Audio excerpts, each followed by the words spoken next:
Tonight's hearing delivered one of those moments Washington tries very hard to pretend it didn't happen. Not because it was unclear, not because it lacked evidence, but because it was too revealing.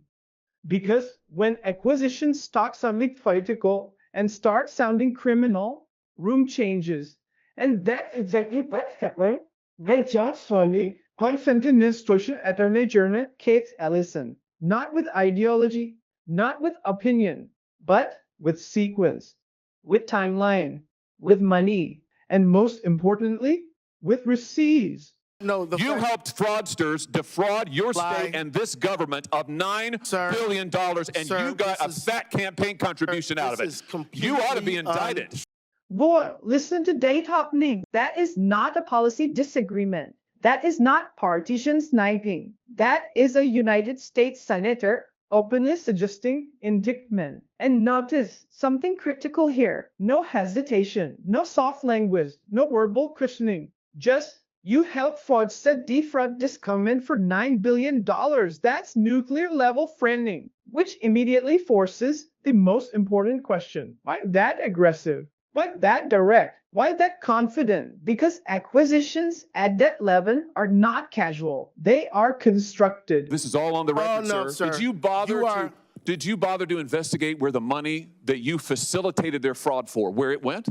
Do you know where it went, what it was used for, the fraudulent money? I do, because we just heard testimony about it yesterday. Because we were key players in the hundreds of millions of dollars to terrorist groups, to transnational criminal organizations, to the drug trade, to drug trafficking. Was anything here? This is not calm dismissal. Look at that body language. That's not amusement. That's not boredom. That's fresh response behavior, murmuring, interrupting, visible agitation. Because here's what Hawley is doing, and this is strategy. He is not arguing ideology. He is building a timeline trap, a prosecutorial technique. Step 1, establish prior warnings. The Minnesota Star Tribune, the Partners in Nutrition, brought its concerns to the Attorney General's office in 2018 and in 2019, and you did nothing. You did nothing for years. As early as 2019, this is key. That phrase matters more than viewers realize. As early as 2019, because once prior knowledge enters the discussion, intent becomes the battlefield, not mistake, not oversight, but awareness. And Hawley pushes further, not gently, not cautiously, but relentlessly. All these fraudsters came to your office and asked you to get involved and offered you money. Did not come to then my you got office. involved. Then you took the money, and then you got involved. Repetitions like that is never accidental. That's courtroom rhythm. That's pressure cadence. Because repetition does something psychologically devastating. It removes escape routes. You did nothing again. You did nothing again. Now, the audience isn't processing information. They're absorbing gift framing. And Ellison's response, immediate denial. They did not come to my office. You're completely wrong about that. You met with them I did for not take anybody's money. 54 minutes, and you took $10,000, and they also gave your family money. They gave your family thousands of dollars in campaign contributions. Flat denial, no nonsense, no clarification, no partial agreement, no contextual defense, just completely wrong, which is exactly where Hawley springs the mechanism. Money, meetings, date, sequence. You know, this is completely untrue. The New York Post.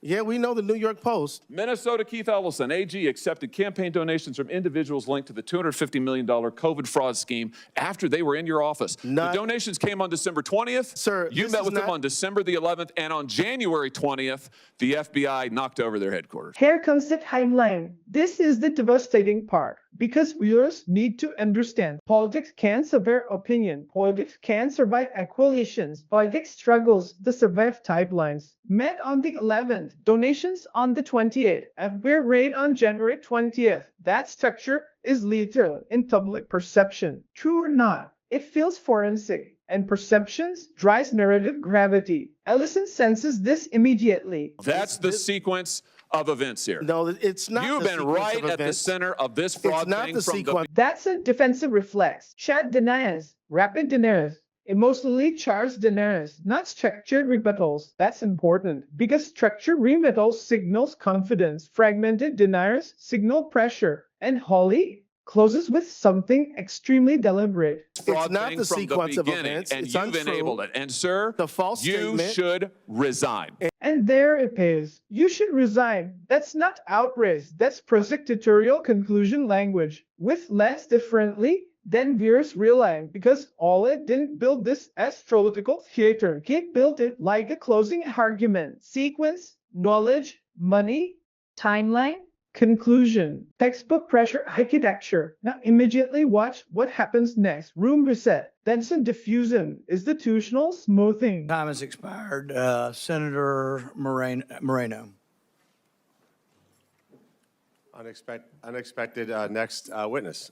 You're expecting somebody on the other side. And just like that, Washington moves on. That's the most fascinating part of these hearings. Explosive allegation, career-ending implications, indictment-level accusation. And then, thank you, Mr. Chairman, like nothing happened because the system is designed for shock absorption. But audiences don't absorb like that. Audiences remember discomfort. Audiences remember tension. Audiences remember stress. And viewers watching that extent saw something unmistakable. One man prosecuting, one man defending, one man visibly rattled. That perception becomes the story. Here's the takeaway. This isn't about whether you like Josh Hawley. This isn't about whether you support Keith Ellison. This is about the pattern we see again and again and again. Common money, massive fraud, Jessup warnings, late reactions, political connection, and suddenly nobody knew anything. Nobody saw anything. Nobody did anything until the FBI shows up. If accountability only exists after collapse, it's not accountability. It's damage control. And voters are getting very, very good at spotting the difference. If you want analysis that cuts to performance, subscribe to Republican Report. Because headlines inform, but structure reveals.